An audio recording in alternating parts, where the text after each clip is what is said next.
Hi. Usually, games end like this. You sweat through the final boss, watch an epic cutscene, the credits roll. You close the game with a sense of accomplishment and delete it. But what if all of that was actually just a really long prologue? Today, we're talking about a very specific category of games. The developers behind these titles intentionally hide their juiciest content, true endings, and biggest plot twists from players who just drop the game after the first credits. In this video, I'll be breaking down games that break the rules, rewrite their own narratives, and force you to look at the exact same story from a completely different angle. But to do that, you have to beat them multiple times. Get ready to be surprised, because chances are you missed half the content in your favorite games.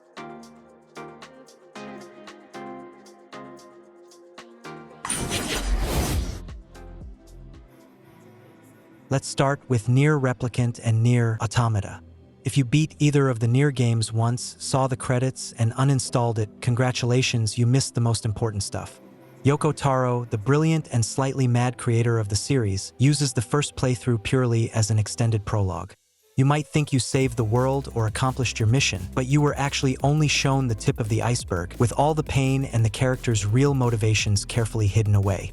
Here, the credits aren't the end. They're an invitation down a massive rabbit hole. The second playthrough literally flips the rules of the game upside down.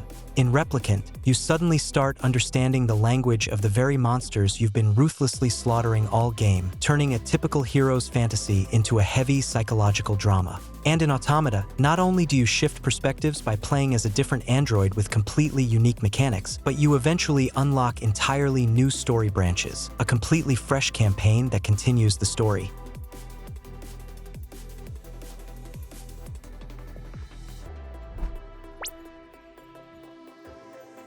Signalis. Signalis is one of those games that literally gets under your skin and refuses to let go, even after the finale.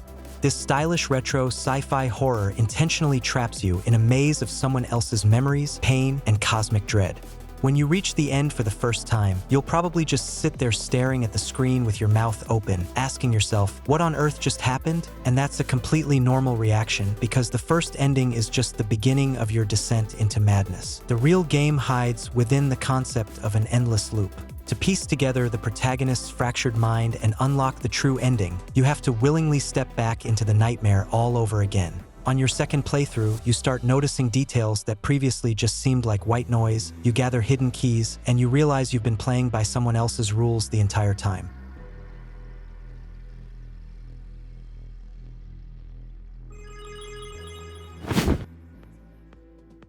AI, the Somnium Files. Imagine a detective game where, to solve a string of gruesome murders, you have to literally dive into the subconscious minds of your suspects. The Somnium Files works exactly like that, but there's a catch. It is physically impossible to untangle this mess in just one playthrough. The plot is structured like a massive, tangled branching tree, and your first attempt is almost guaranteed to lead you into a dead end or a really dark outcome where the killer gets away and your partners suffer. The whole gimmick of the game revolves around jumping between parallel timelines. What you learn in one timeline becomes the key to understanding events in another. You'll find yourself returning to key crossroads over and over, making different choices inside people's dreams, and unlocking totally new pieces of the story. Only by gathering all the fragments of truth from different playthroughs will you finally uncover the real truth.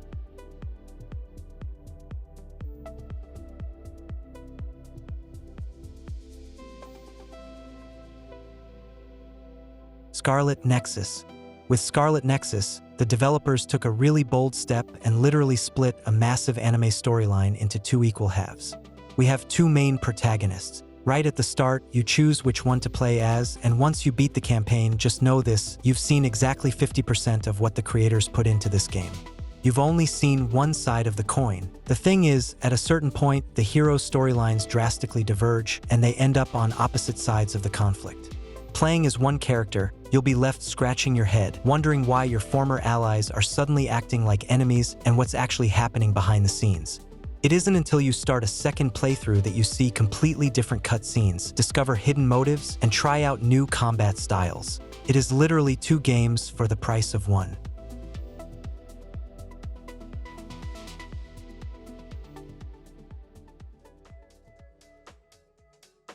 Fire Emblem, Three Houses, is an absolute masterpiece for anyone who loves gray morality and stories where no one is entirely right or wrong. You play as an instructor at a military academy, and at the start, you have to choose one of three houses to teach.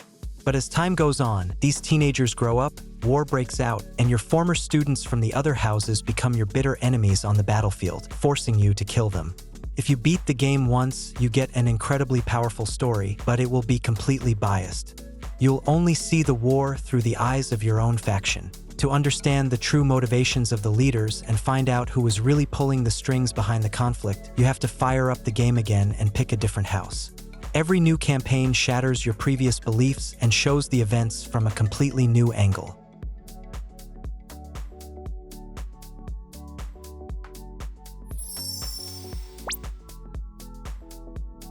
Undertale.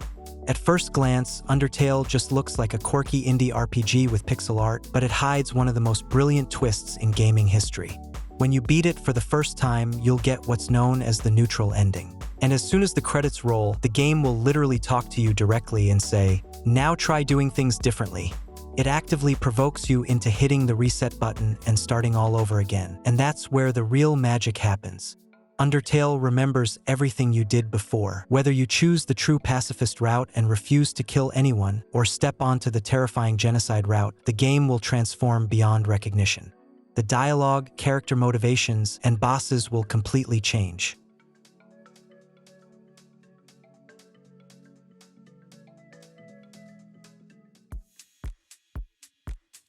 Bravely Default. In this one, you put together a party of heroes, travel across a fantasy world, awaken magic crystals, classic RPG stuff. You beat the bad guy, think you've saved the world, but suddenly the story pulls a twist that will literally make your jaw drop. The game throws you into a time loop and forces you to do everything all over again. And no, this isn't lazy game design or a cheap way to pad the runtime, it's a brilliant narrative trick. With every new cycle, the dialogue changes, bosses get smarter and meaner, and you slowly start to realize that you've just been a blind pawn in someone else's game the entire time.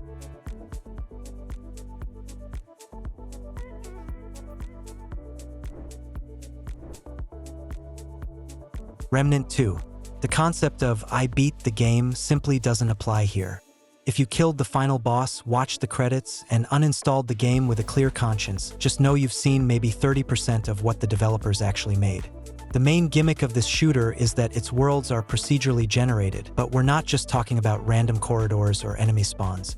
The game literally builds a unique story campaign for you every single time you boot it up. In a single run, it is physically impossible to see every location, meet every NPC, or fight every boss, because half of them just didn't even generate in your version of the universe.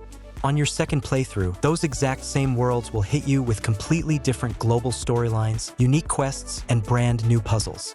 On top of that, the game is hiding a ton of secret classes and alternative ways to take down bosses.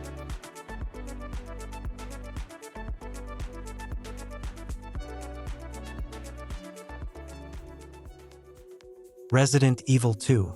You miraculously escaped the Raccoon City police station, dealt with the mutants, and breathed a sigh of relief as the credits rolled. But Resident Evil 2 isn't going to let you go that easily. The campaign for Leon or Claire is only half the nightmare that went down in the city. Capcom created an incredible system of interconnected scenarios, where the end of one story is really just the setup for the next. True survival horror begins when you boot up the second run as the other character. You're following in the footsteps of your first hero. The locations are the same, but the puzzles have changed, useful items are in different spots, and the unkillable Mr. X starts hunting you from the very first minute. And most importantly, only by finishing the second run will you see how the hero's paths intertwine and face off against the true final boss.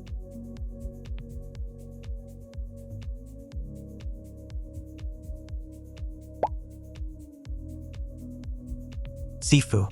At first glance, Sifu looks like a classic revenge action game straight out of an old Jackie Chan movie. The main character is avenging their master's death, and every time they die in combat, they get older but more experienced. Your first playthrough will almost certainly turn into a basic meat grinder. You'll be desperately trying to survive and ruthlessly executing every boss in your way. You'll see the credits, but you'll be left with a bitter aftertaste, because revenge doesn't bring peace. The thing is, the true meaning of martial arts lies in mercy and breaking the cycle of violence. To get the real, hidden ending, Sifu literally demands that you beat it a second time, but this time as an absolute pacifist. You have to fight the bosses, wear them down, but at the very last second, spare them. This completely changes your playstyle and turns a bloody action game into a philosophical parable about forgiveness.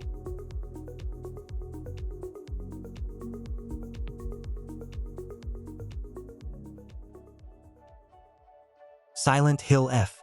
When Silent Hill F first dropped, it blew the horror community away specifically because of its narrative structure. Your first trip through the terrifying, blood-flower-soaked streets of 1960s Japan is really just an attempt to survive and somehow wrap your head around the madness going on. The first ending is brutal. It cuts off mid-sentence and leaves a massive hole in your understanding of the lore. Feels like the game is just messing with you. But the real psychological thriller begins when you hit that New Game Plus button. The developers took an unprecedented step. On your second playthrough, more than half of the cutscenes actually change. Characters start acting differently, creepy hints slip into the dialogue, and totally new documents and hidden items spawn around the maps. The true fate of the protagonist is only revealed to those brave enough to step back into the nightmare a second time.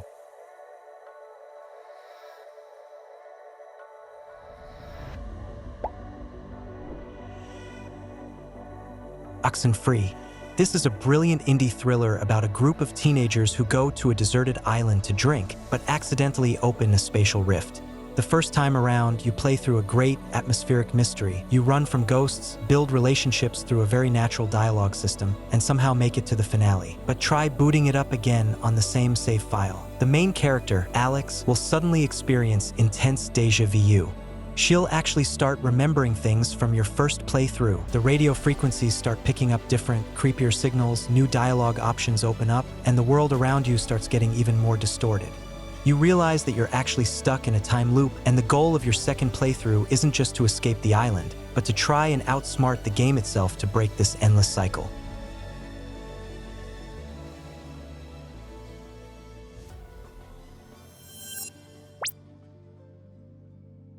Devil May Cry 5.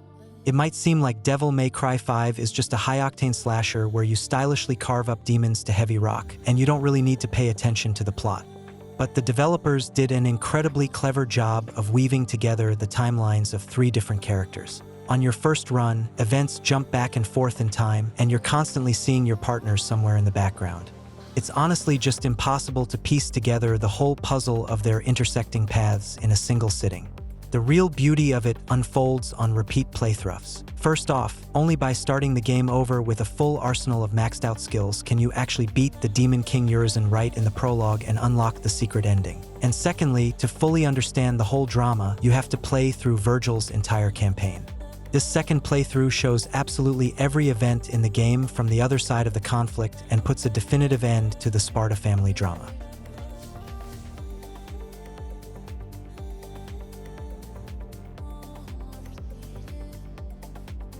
Odin Sphere. This incredibly beautiful 2D action RPG looks like a fairy tale come to life, but when it comes to political intrigue and drama, it could easily rival Game of Thrones. You start off playing as a Valkyrie princess, experiencing betrayal, love, and loss with her until you reach the epic finale. Feels like the story is over, but in reality, that was only 1/5 of the overall plot. Odin Sphere literally forces you to play through 5 different campaigns as 5 completely different characters. Their stories run parallel and constantly intersect. The person who was a ruthless boss in your last campaign becomes the main character in the next, complete with their own truth and pain. And only when you finish all 5 playthroughs will the game let you access the true ending.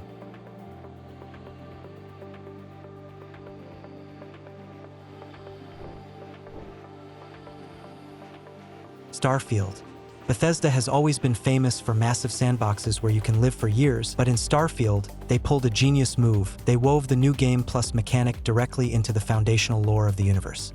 Your first playthrough ends with you reaching the main story goal, which I won't spoil here.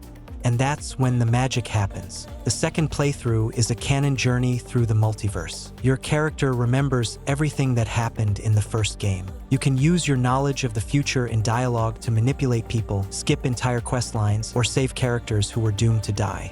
And if you're lucky, when you return to your faction's headquarters, you might find totally insane alternate versions of your companions there, or even run into yourself. It's a rare case where replayability is actually the biggest plot twist.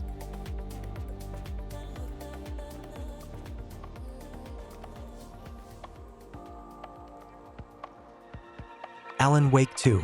Your first playthrough of Alan Wake 2 leaves you with a heavy sense of despair. You push your way through gloomy forests, fight the darkness, unravel a complex mystery, and try to pull Alan out of the dark place. But the finale cuts off on the bleakest note possible, leaving the heroes at a dead end. It feels like evil has won, and the story is just locked in an endless, hopeless loop. And if you uninstalled the game at this point, you literally didn't see the end of it. The developers at Remedy hid the true ending inside New Game Plus, which is officially called the final draft here. This isn't just a victory lap with upgraded weapons. It's the canon continuation of the story. On your second playthrough, Alan retains fragments of his memories, entirely new manuscript pages appear, and both cutscenes and character dialogue change. The darkness starts playing by new rules, and only by walking this path a second time can you break the loop and get the real ending.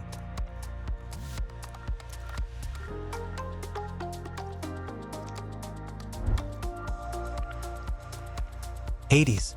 Usually, in roguelikes, the story is just background noise for the gameplay, but Supergiant Games turned the genre on its head. When you first fight your way through every circle of the underworld, beat the final boss, and reach the surface, you feel this incredible sense of triumph. But the game just smirks at you and sends you right back to the beginning. You only finished the tutorial, welcome to the real game.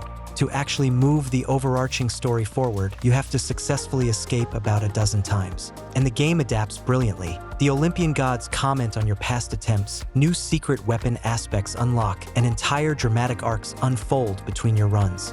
Here, multiple playthroughs aren't just farming for the sake of farming. It's the only way to make the story progress.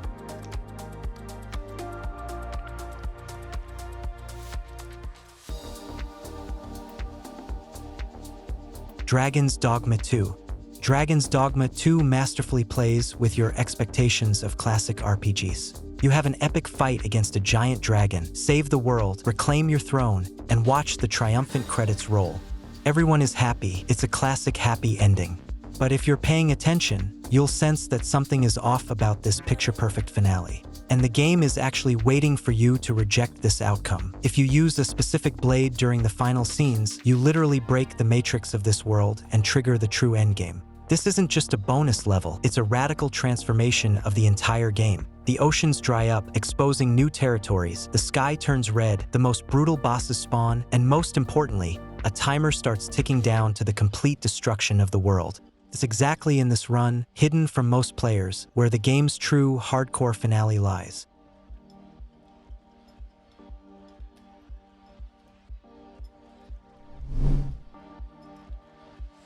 The Witcher 2: Assassins of Kings.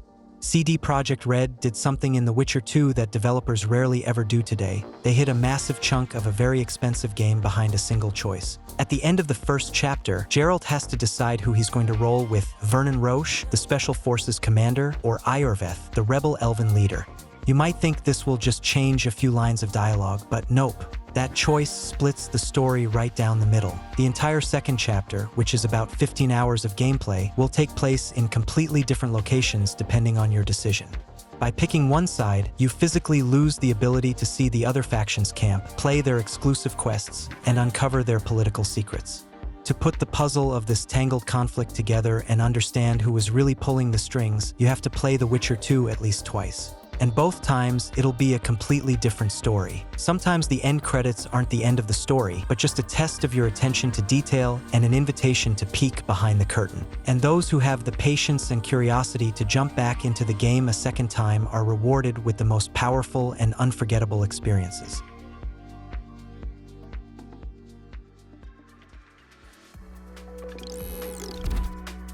Now it's your turn. Be honest in the comments. Which of these games did you drop back in the day after the first playthrough, without even realizing you missed half the plot? The Image Game channel was with you. Have a nice day.